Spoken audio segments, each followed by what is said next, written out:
Hey guys, for all you pre-15 Hobie Outback owners that use the Jackson Elite seat, I've got a great modification for you. Make it a little more comfortable after long days on the water. If you've ever found yourself sitting in your Jackson seat on your Outback and your tail starts to hurt a little bit.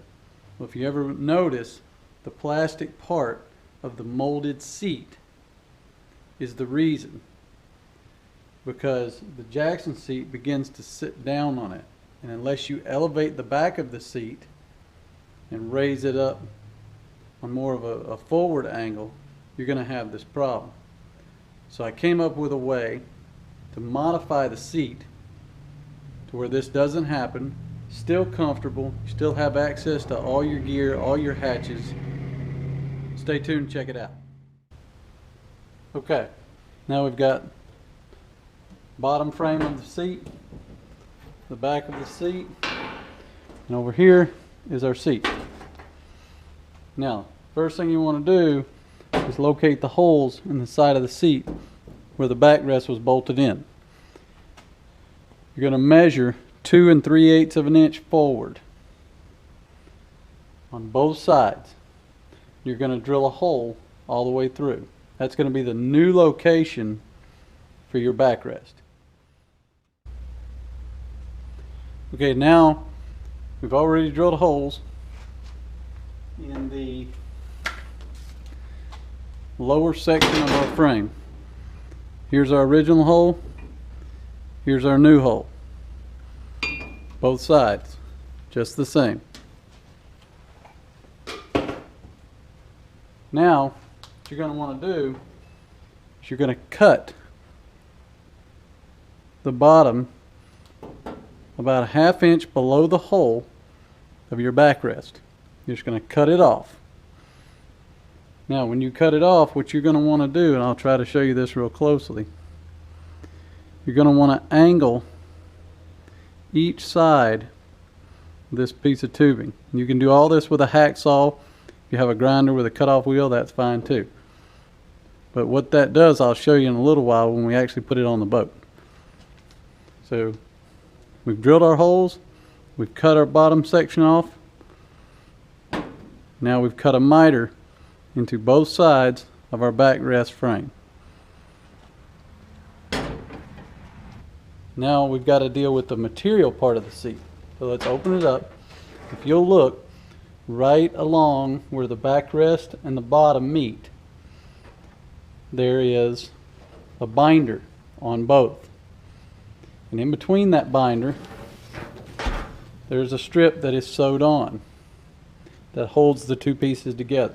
What you want to do is you want to remove the bottom section from this strip.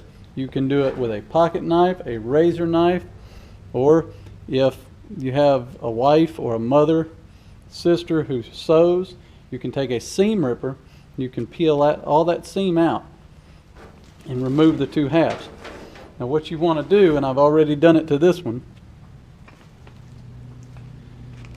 is you want to remove from the back, not the front, but from the back, 2 3/8 of material off this seat all the way around.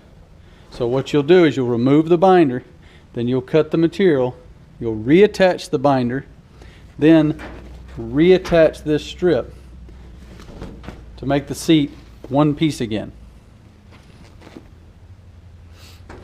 And it will slide back on your new frame and fit just like it did before, minus the excess material where we're going to move the frame to.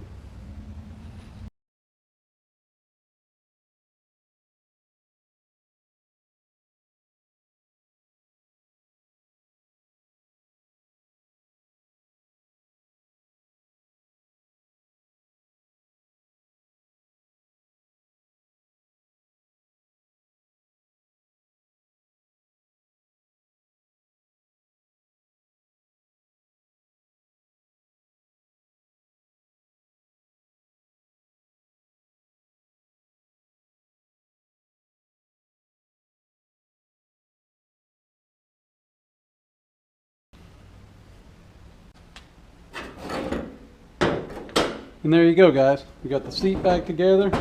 We've now shifted the seat forward on the frame, reattached. Our material's back together. We've restitched. It's all ready to go in the boat. Let's go check it out.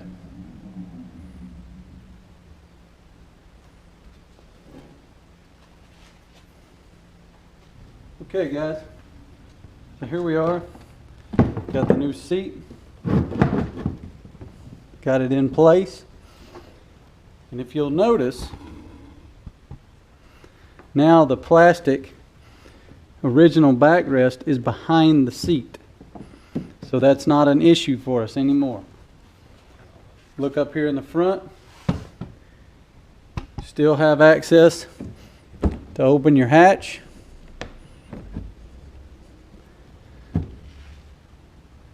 The way I tie mine down is I use some paracord right behind this strap. Bring it in here. Wrap it over here. Tie it down to the original clips. And in the back, just for a little security, I'll take a piece of paracord, wrap it around this little button right here, wrap it over the frame. Any of you guys that use the Hobie live well systems, I think this will work perfect. I don't have one myself, but you still have access to your original scupper holes, which is where the Hobie live well mounts. At least the older one. I'm not sure about the new version. Okay, I told you guys I was going to show you what the miter was for. When the seat rotates forward, you need that miter to keep it from hitting the seat. If this came all the way down flat, it would hit the seat. You can already see where I was testing it and kind of dug into the plastic a little bit. That's why I cut the miter, so that it doesn't hit the seat any longer. Okay guys, there you have it. Jackson Elite seat, pre-15 Hobie Outback. A little modification, make it a little more comfortable on those long days. Hope you enjoyed the video. If you have any questions, feel free to comment below. Thanks again.